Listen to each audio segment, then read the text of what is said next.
I'm sorry din sa mga nagawa ko, Lilet. Sa nangyari sa'yo.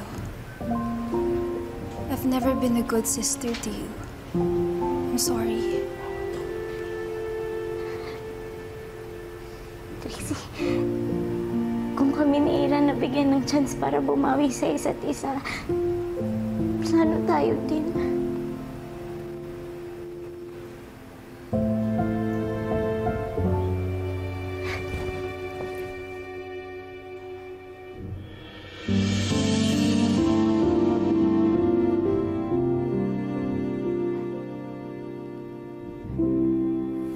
Where are you going?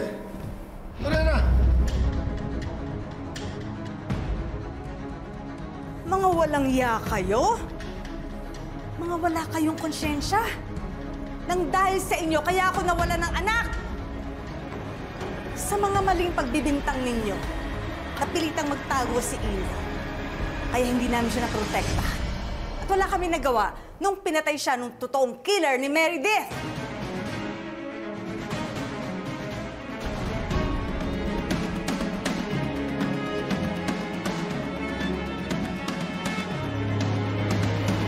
Hi, good afternoon.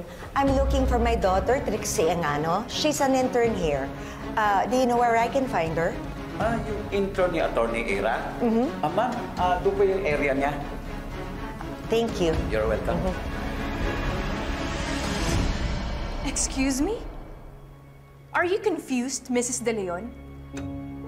According to the police, there is no other killer other than your son.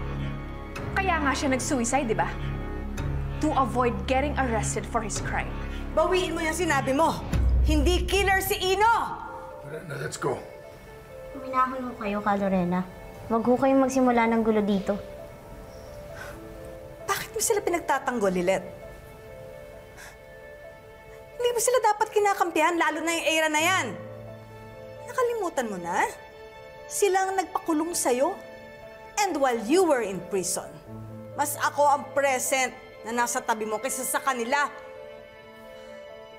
I supported you when you were at your lowest point. In fact, I supported you from the very start. Wala ka sa kinalalagyan mo kung hindi dahil sa akin. Kung meron man ho akong utang na loob sa inyo, matagal ko nang pinagbayaran yun.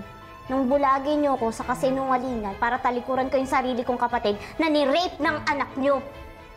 At kahit ano pa kung kabutihan ang gawin niyo, hindi na ma-justify yung katotohanan na pinatay ng anak niyo yung nanay ko. So sa lahat ng ginawa ko sa'yo, yan lang ang igaganti mo sa akin? Kapal ng mukha mo para insultohin ng anak ko! Ingrata ka! Wala kang utang na loob!